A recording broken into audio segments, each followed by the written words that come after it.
All right, let's get it. Happy Monday, everybody. Welcome into the San Francisco 49ers Report. My name is Chase Sr. Another loaded show on the docket for today's program. We have a major George Kittle contract update, and could the 49ers trade up in the upcoming 2025 NFL Draft at the end of April? Before we talk about all of that, I posted this on my Twitter and Instagram over the weekend, and I want to see where people are at. Will Kyle Shanahan and Brock Purdy lead the 49ers to a Super Bowl victory together at some point as a head coach quarterback duo with the San Francisco 49ers? Let me know down in the comment section, and be sure to give me a follow on X and Instagram at Chase_Senior.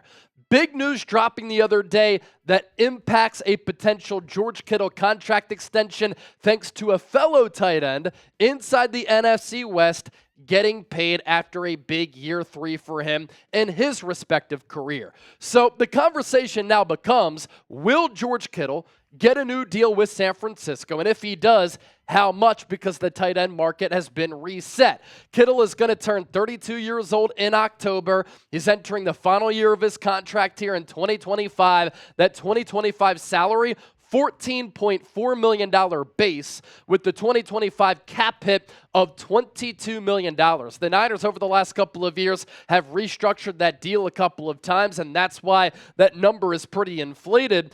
During Super Bowl week in the lead up to Eagles-Chiefs, Kittle had said him, his agent, his representation were having contract negotiation talks with the 49ers, but since then, we really haven't heard anything significant as far as an extension getting done. And as we know, the Niners' offseason plan has been clear. They want to get younger. They've done that. They want to build through the draft. They're going to do that. 11 picks coming up in the draft at the end of this month. They've eaten a lot of cap and dead money. They've wanted to shed salary. You can put a check mark next to all of those boxes, and of course, hopefully the Niners hit on these picks coming up in the draft. But where does George Kittle fit into the Niners' plans? He's an older player who's still producing at an extremely high level. I'd say he's still the best all-around tight end in the NFL. But of course, if the Niners want to get younger and they're getting rid of some salaries and they're eating a lot of money, $80+ million in dead cap, does it make sense to extend Kittle given those circumstances, especially if the Niners are trying to get younger? After last year, they were one of the most expensive teams in the NFL, one of the oldest teams in the NFL. They spent over $330 million in cash on that 2024 roster. They went 6-11. So Kittle here is about to turn 32, as I mentioned. He's still playing very elite football and hasn't showed any signs of slowing down. And there's this part of the conversation as well. He has been a lethal weapon alongside Brock Purdy. And so if the 49ers are going to extend Brock Purdy, do they want to tie him with his right-hand man, who they've elected to keep up to this point, unlike Deebo Samuel, who they've traded away?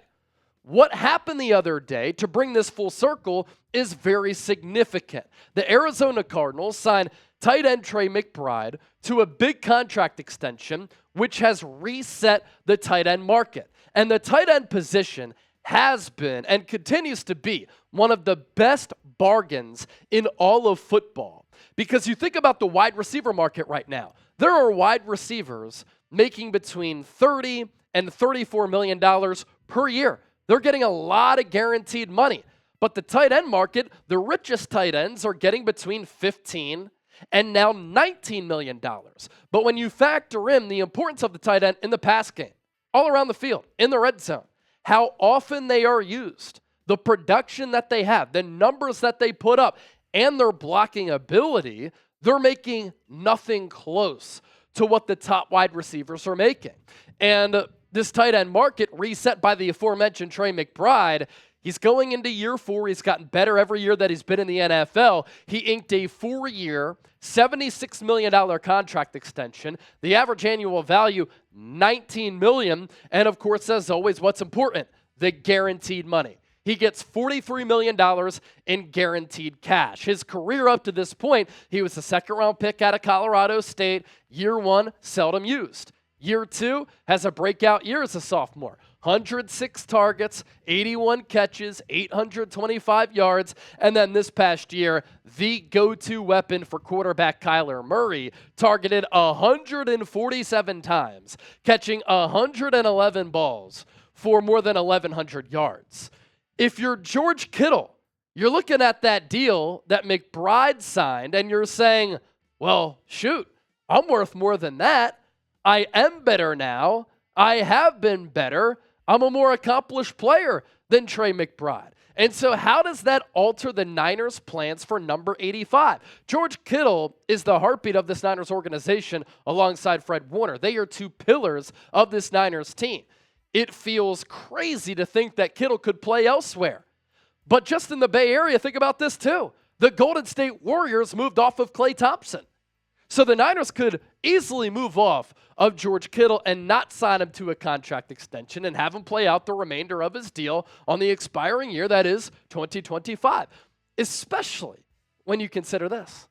Penn State tight end Tyler Warren could be available at number 11. He picks up yak like George Kittle. He has a big body like Rob Gronkowski. He has versatility that you rarely see from a tight end. And I think that he is going to be a perennial playmaker and steady contributor. Great player at that tight end spot. And so if the Niners wanted to reset at tight end financially, not pay Kittle $20 million per year, give him a lot of guaranteed money, north of $40 million, do they go with Tyler Warren at number 11 if he's available, who will come at a fraction of the price of what a Kittle extension would be? The highest paid tight ends in the NFL. This is per year. Trey McBride now number 1. Travis Kelce is number 2. He's trending toward being washed. TJ Hawkinson is number 3. George Kittle at $15 million per season has ended up being a tremendous bargain when you factor in the production that he's had of late. He's making $15 million per season. And so will George Kittle demand $20 million per year on his looming contract extension if he gets it from the Niners? Y for yes, N for no. Join the conversation down in the comment section. And tight ends, they oftentimes age very well. This is a position where you can be productive into your mid-30s easily. And over the last 4 years, look at what Kittle's been able to do. He's been used a lot by trading away Deebo Samuel. I think he's going to be utilized more in the pass game for the Niners. And I think Brock Purdy is totally comfortable with that. And you can use him in a variety of ways, down the seam, in the flat. You can use him as a blocker, good red zone target. He picks up yards after the catch if you want to design a play that gets him the ball in space. This past year, 94 targets, 78 catches, 1,100 yards, 8 touchdowns. He was a first-team All-Pro in 2023 when he had 65 catches for more than 1,000 yards and 6 touchdowns. 2022, 2021, the production also very good, highlighted by the 11 touchdowns in 2022. And a lot of people want to say, George Kittle, he's injured a lot. Well, look at the games played the last 4 years from 2021 through this past year. 14, 15, 16, 15. So he has been a pretty durable player. And get this, since Purdy became the team's starting quarterback in 2022, George Kittle has 21 touchdowns in 36 games. It is going to be very interesting to see how much Kittle demands, and if the 49ers are willing to give an older tight end about $20 million per year. George Kittle, he is a workhorse. He puts in the tough, grimy hours. I do too as well. And our friends at Brunt help you do that. Brand new sponsor here on the San Francisco 49ers Report, and these are the new work boots that they sent me, the Marin work boots. You can see them for yourself at bruntworkwear.com/chat, and when you use the code chat, you get $10 off. A lot of you don't know this about me, but outside of loving talking about football, I actually love woodworking.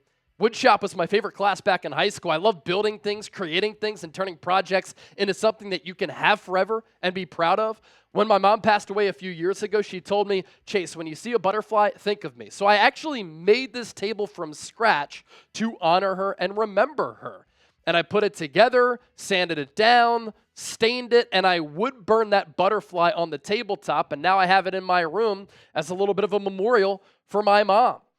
But this is the issue when I'm woodworking, or if you're working on a project. You're building a deck, you're building a house, you name it, putting together some furniture. It's that we're on our feet all the time. So we need comfortable, durable, good-looking boots. That's why I'm excited to tell you about our brand new sponsor, Brunt. The Marin boots are the most comfortable work boots I've ever worn. You can finally have durable work boots that are as comfortable as your sneakers. Join the over 500,000 other customers and join the Brunt family today, like myself. Brunt lets you try the boots on the job risk-free, and all their products have free shipping.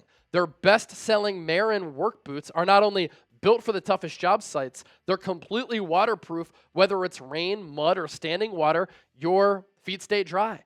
These 6-inch soft-toe boots are built for workers across a variety of trades. And it's not just about work boots. They offer a full range of high-performance gear built for tough jobs, like a lot of you do, in addition to myself. From heavy-duty work pants to weather-resistant jackets, Brunt designs durable, reliable, affordable workwear to keep you protected and productive in any condition. Brunt didn't just make a durable work boot. They reinvented comfort for the hardest workers out there. For a limited time, our listeners, our viewers, get $10 off at Brunt by using the code CHAT at checkout. Just head to bruntworkwear.com/chat, use the code CHAT, and you're all set. Even better, Brunt lets you try all of their products on the job risk-free, as I said. After you purchase, they will ask you where you heard about them. Please support our show and tell them that the 49ers Report, Chase Sr., and Chat Sports sent you. All right, we continue to push forward on today's show. As we look ahead to the 2025 NFL Draft at the end of this month, will the Niners trade up to get an elite player? San Francisco currently has the 11th overall pick, and they have some options at their disposal. The NFL Draft order in front of the Niners looks as such. The Tennessee Titans at number 1, the Cleveland Browns at number 2, the New York Giants at number 3, New England Patriots with the 4th overall pick, Jacksonville Jaguars on the clock at number 5, Las Vegas Raiders, Pete Carroll era underway, the 6th overall selection, New York Jets at number 7, Carolina Panthers at number 8, the New Orleans Saints at number 9, and the Chicago Bears at number 10. Of course, the rest of the draft is going to be predicated by how many quarterbacks go inside this top 10. I think Cam Ward goes number 1 to Tennessee. I think Shadur Sanders goes at some point in this top 10. If he doesn't, I'd be surprised. Could we see a surprise like Jackson Dart going inside the top 10? So if a couple of quarterbacks go off the board, really good players could fall. And you think about the Niners' biggest needs going into the draft. Defensive line at the forefront, right? The Niners need multiple edge rushers and defensive tackles. Leonard Floyd, goodbye. Maliek Collins, so long. Javon Hargrave got let go. The Niners need multiple starters along that defensive line. As I've continued to say over the last couple of years, they need to fortify the trenches on the offensive side of the football as well. Right tackle, left guard, and center can all stand to be upgraded. At cornerback, slot or outside, you have Deommodore Lenoir and Renardo Green. Renardo Green was really good as a rookie. Plays excellent on the outside.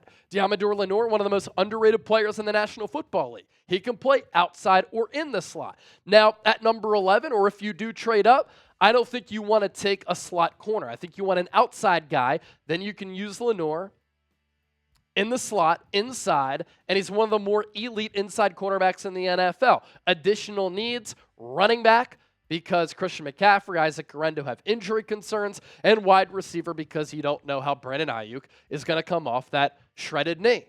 And we can all understand why the Niners have done what they've done this offseason. In hindsight, after losing the Super Bowl in heartbreaking fashion to the Kansas City Chiefs in Super Bowl 58, Niners probably should have reset a year earlier as compared to a year too late. They were bad last year. They were injured. They were very expensive. But it's also understandable why they wanted to run it back. They were so close to winning that Super Bowl. They took the Chiefs to overtime. They shot themselves in the foot countless times. They were the better team. But with what they've done this offseason, and by letting so many players go, the Niners have no other choice.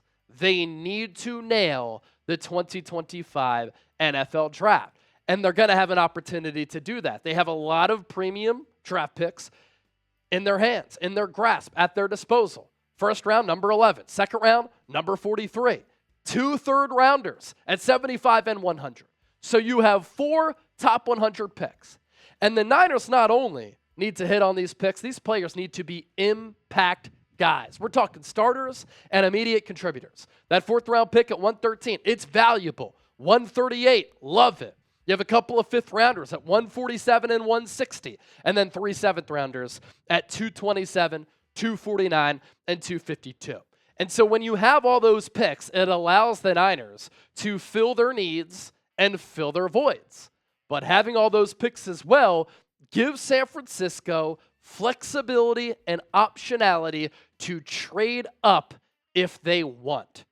And so should the Niners do that? The 33rd team acknowledged the Niners' needs. They acknowledged how San Francisco has these draft picks, right? And they made the argument, use those extra picks to move up and get an elite player. And what the 33rd team did in their mock draft, they had the Niners move up to number 6 in a trade with the Raiders to take Michigan defensive tackle Mason Graham.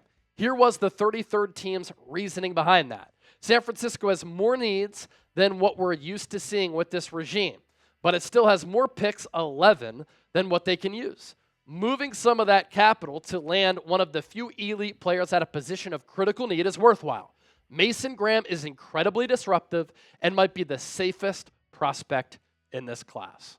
Some decent points there, some points I disagree with. It would come with some risk. Mason Graham did not do any drills outside of the bench press at the NFL Combine.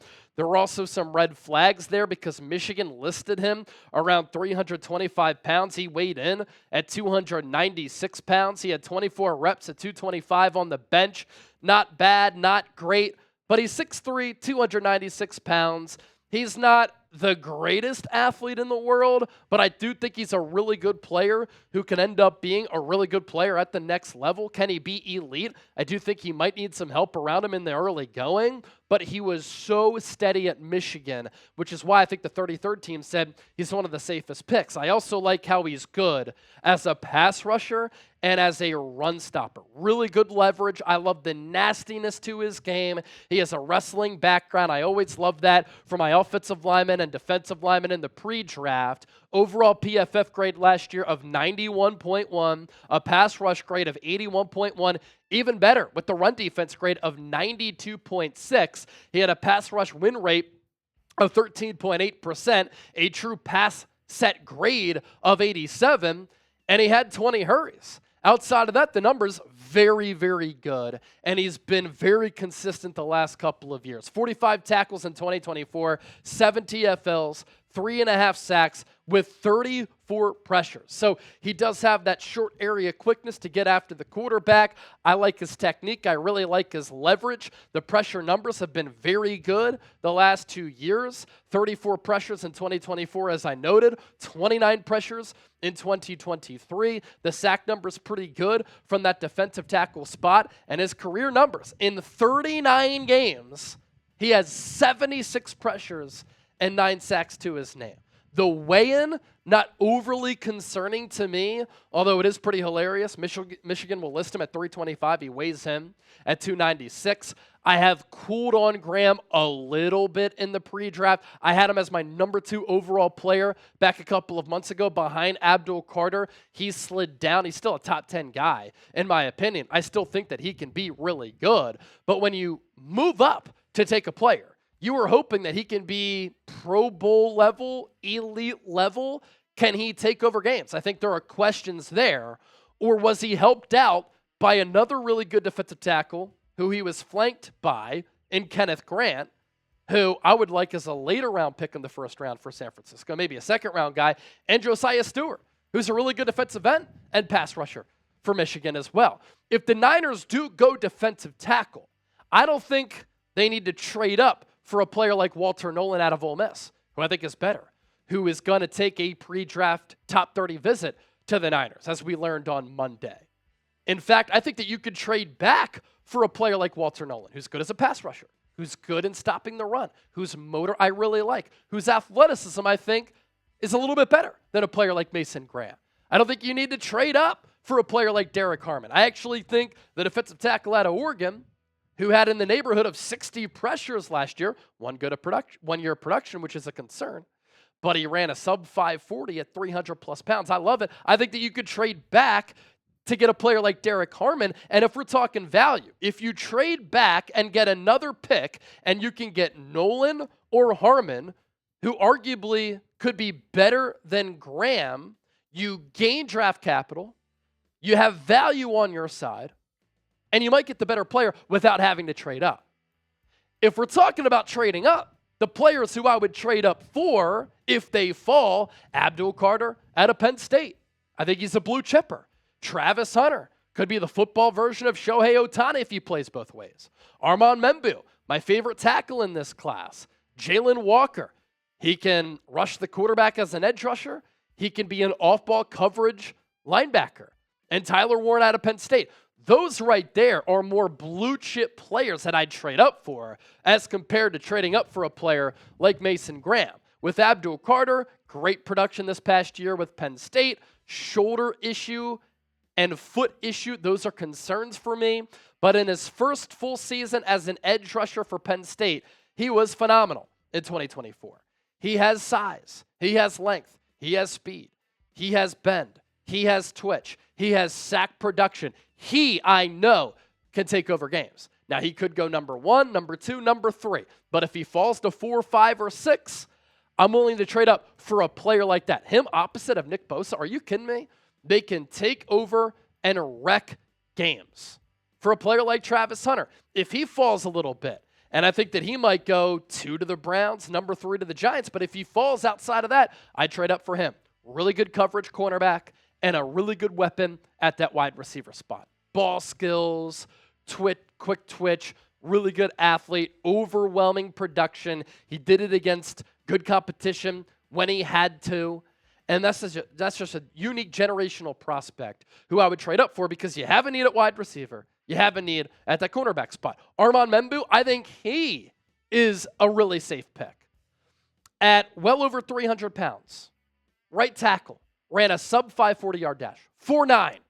And in the SEC, against some of the top pass rushers and edge rushers in the game, he was so dominant, so elite, and so steady. And I think if you put him at right tackle, you improve your offensive line to a great degree. And I think his play translates to the next level. A player like Jalen Walker, I love the versatility to his game. I love how he did it at Georgia. I love the body type, the leadership, his ability to be a team captain. He comes from a football background. His pops was a high school coach. Everybody at Georgia loved him. But we're talking about a player who on third down you can use as an edge rusher opposite of Nick Bosa. You need that. You don't have a lot of depth at defensive end. You don't have a lot of talent there. And then on first and second down, and on other downs, third down too, he can drop back and be a coverage linebacker with instincts and feel alongside Fred Warner. What better linebacker to learn from than Fred Warner? What better edge rusher to learn from than Nick Bosa? And then Tyler Warren. This would be more of a luxury pick, but if the Niners plan on not giving George Kittle a contract extension, you plug in Tyler Warren, I think that he could be a right-hand man to Brock Purdy if you sign him to a long-term deal. You can use him in a variety of ways. I think that he will be a great weapon at the next level.